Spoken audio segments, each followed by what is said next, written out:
Hello students, तो आज हम इसी चैप्टर का मतलब फर्स्ट चैप्टर का फोर्थ पार्ट करने जा रहे हैं। सो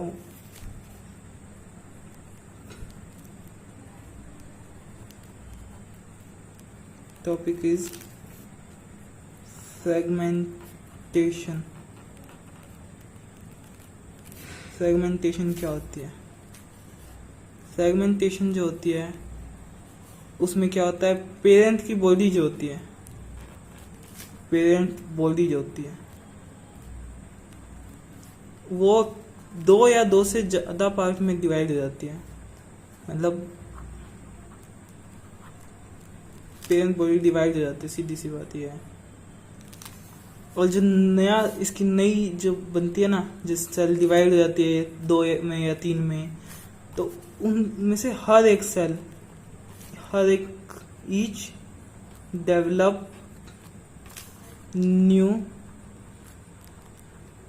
ऑर्गेनिज्म। हर एक पार्ट जो डिवाइड होता है इनमें से सब एक नया ऑर्गेनिज्म बना लेते हैं। एग्जाम्पल है इनके spirogyra,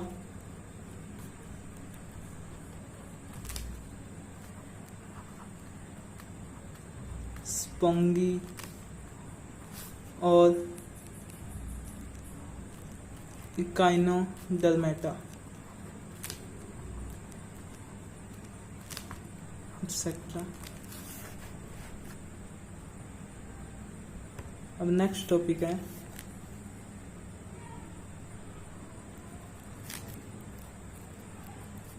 members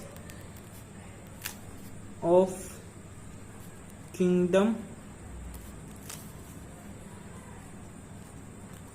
fungi and algae. Kingdom fungi और एल्गी के मेंबर्स, इनका ये क्या करते हैं, मतलब किस तरह से रिप्रोड्यूस करते हैं? रिप्रोड्यूस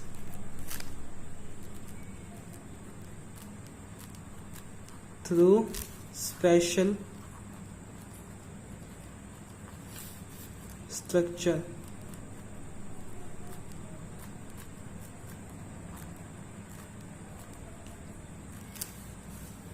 स्पेशल स्ट्रक्चर से ये रिप्रोड्यूस करते हैं। मतलब इनके कैसे होते हैं, स्ट्रक्चर जैसे जो होते हैं किस टाइप के होते हैं? तो स्ट्रक्चर जो होते हैं वो तो या तो माइक्रोस्कोपिक स्ट्रक्चर होते हैं जो माइक्रोस्कोप से देखे जा सकते हैं, या फिर सिंगल सेल्ड होते हैं, मतलब जिसमें सिंगल सेल हो, एक ही सेल हो, या फिर thick wall.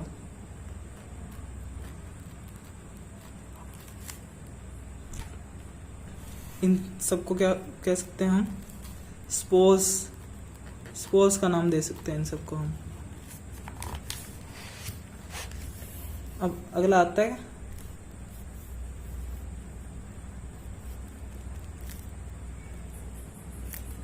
Common asexual reproductive structure.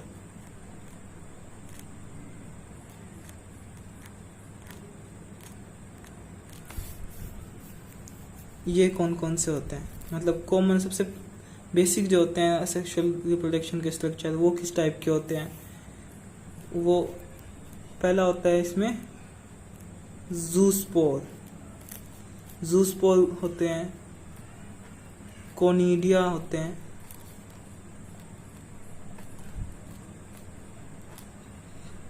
क्लाइमोडोस्पोर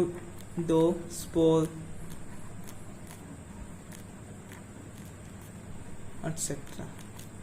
इस तरह के इसमें होते हैं, असेक्सुअल रिप्रोडक्टिव स्ट्रक्चर होते हैं। अब अगला जो आता है टॉपिक आता है उसका नाम है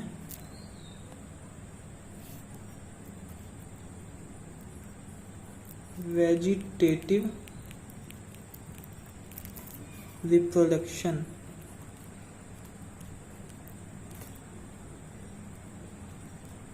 वेजिटेटिव रिप्रोडक्शन होता है। इसके मेन पॉइंट्स देख लेते हैं अब। यूज्ड इन प्लांट्स, प्लांट्स में होता है ये यूज, ये जो वेजिटेटिव रिप्रोडक्शन होता है ये प्लांट्स में ऑब्जर्व होता है। अब यूनिट क्या होती है इसकी, मतलब unit of vegetative reproduction.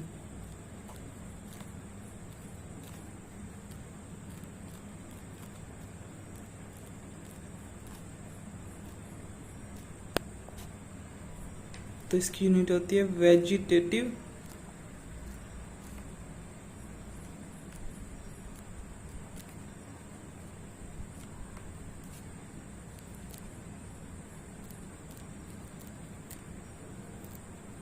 Propagules, vegetative propagules होती है इसकी।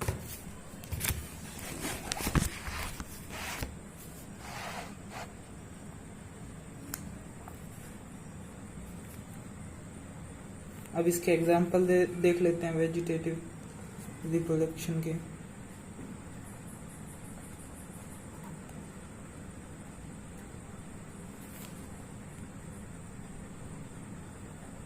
रनर ऑक्सैलिस जो होते हैं, ऑक्सैलिस में आते हैं ये रनर जो होते हैं। अगला एग्जाम्पल है राइजोम, ये होता है जिंजर में।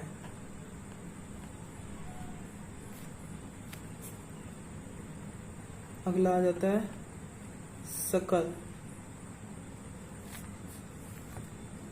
ये होता है बनाना में।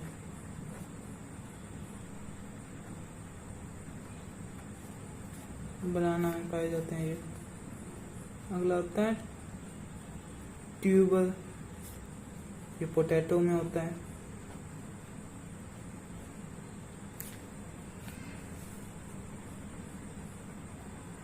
अच्छा, इसी तरह से और भी होते हैं।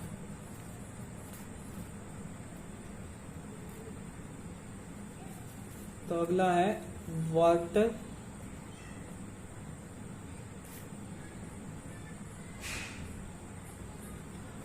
हाइसिंथ। ये क्या होता क्या है वाटर हाइसिंथ? ये एक इन्वेसिव वीड होता है। इन्वेसिव वीड का मतलब क्या होता है इससे? इन्वेसिव वीड का मतलब जो बहुत तेजी से ग्रो करता है। इंट्रोड्यूस करवाया गया था इंडिया में, इंट्रोड्यूस्ड।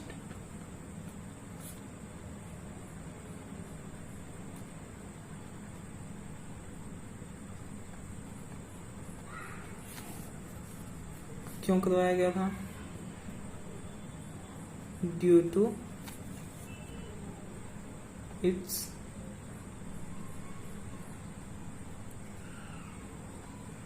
Beautiful flower.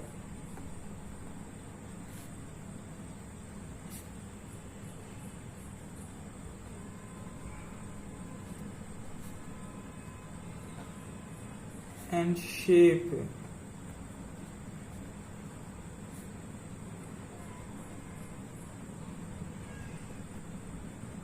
जिसके फ्लावर थे वो बहुत ब्यूटीफुल थे और उनकी शेप जो थी वो भी अच्छी थी, इसलिए इसको इंडिया में इंट्रोड्यूस करवाया गया था।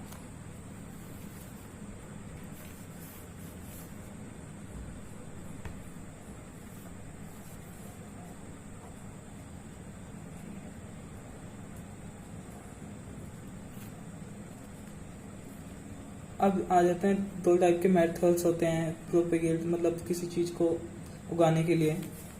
आर्टिफिशियल पहला होता है, आर्टिफिशियल मेथड।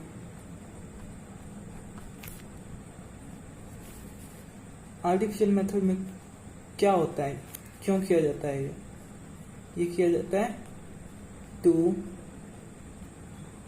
प्रोपगेट desired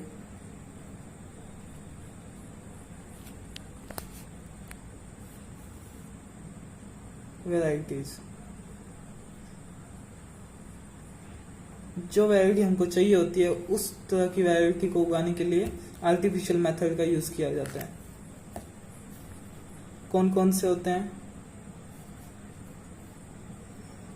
मतलब किस तरह से, किस चीजों से किया जाता है?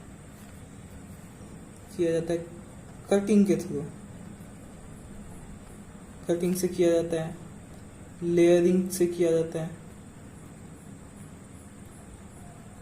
लेयरिंग में भी टाइप होते हैं, कटिंग्स में भी टाइप होते हैं, और ग्राफ्टिंग के थ्रू किया जाता है।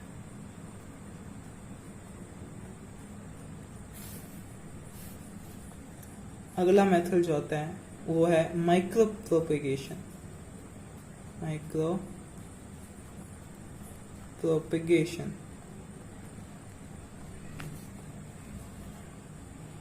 अब इसमें क्या होता है, अब ये भी टेक्निक है एक नया प्लांट उगाने का। किस चीज से उगाने का, अब ये देखते हैं। ये है technique to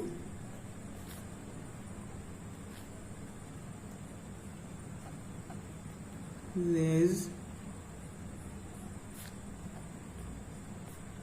new plant from, किससे करा जाता है?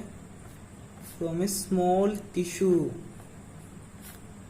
एक छोटे से टिश्यू से, छोटे से टिश्यू की मदद से करा जाता है। अब एक छोटा सा टिश्यू जो होता है इसको ग्रो कहाँ करा जाता है फिर, जिससे ये न्यू प्लांट बनता है? ये किया जाता है कल्चर मीडिया में, कल्चर मीडियम में।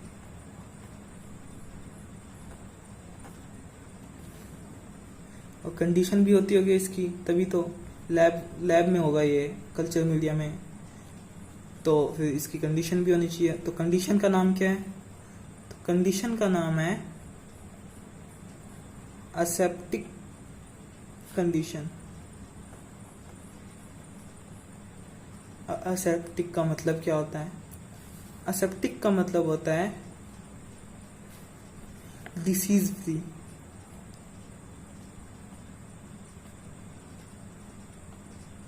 डिसीज फ्री प्लांट उगाने के लिए असेप्टिक कंडीशन का यूज किया जाता है। अब अगला टॉपिक जो आता है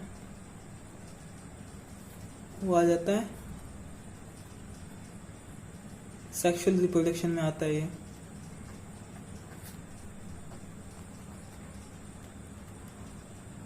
सेक्सुअल रिप्रोडक्शन का ये, अब सेक्सुअल रिप्रोडक्शन में किस चीज का? फेजिस होते हैं जो लाइफ साइकिल फेजिस।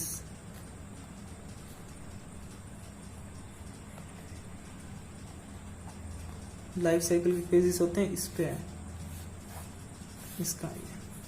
तो पहले फेज का नाम क्या है? पहले फेज का नाम है जुवेनाइल फेज। अब इस फेज में क्या होता क्या है, कब से कब तक का टाइम पीरियड होता है? ये पीरियड जो होता है ग्रोथ से, जब ग्रोथ होनी शुरू होती है, मतलब ये पीरियड होता है ग्रोथ का। ये जुवेनाइल फेज जो होता है ये ग्रोथ का पीरियड होता है। जब ये ग्रो करता हो, कोई ऑर्गेनिज्म, कोई प्लांट, कोई भी चीज जब ग्रो कर रही हो, तो ग्रो कर दिया तो ये कब तक का टाइम, कब से कब तक का हो सकता है? बर्थ से रिप्रोडक्टिव मैच्योरिटी तक।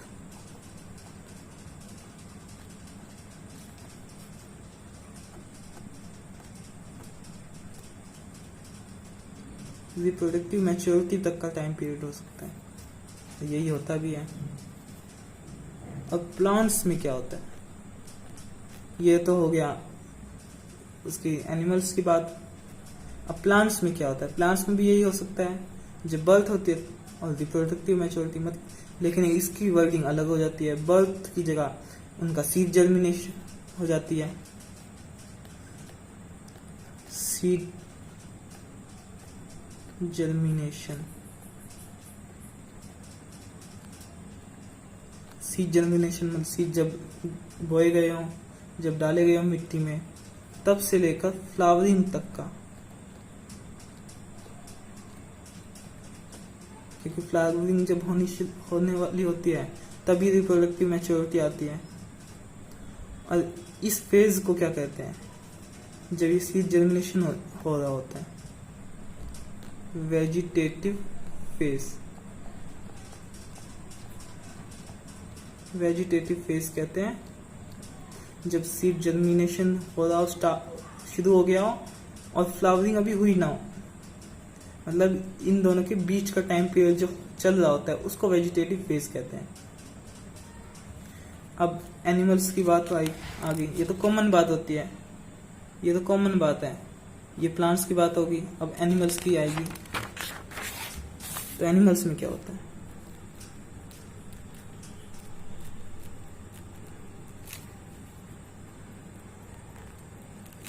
एनिमल्स में क्या हुआ? एनिमल्स में जब मॉर्फोलॉजिकल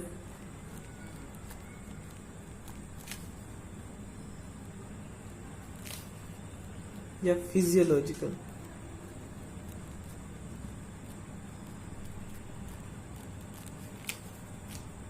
चेंजेस जो होने लग जाते हैं, चेंजेस होने लग जाते हैं, तब से लेकर एक्टिव रिप्रोडक्टिव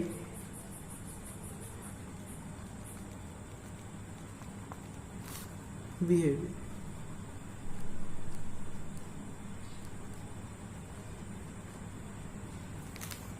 जब मॉर्फोलॉजिकल और फिजियोलॉजिकल चेंजेस होने लग जाते हैं तब रिप्रोडक्टिव बिहेवियर जो होता है उनका एक्टिव हो जाता है, मतलब रिप्रोडक्शन की कैपेसिटी आ जाती है उनमें।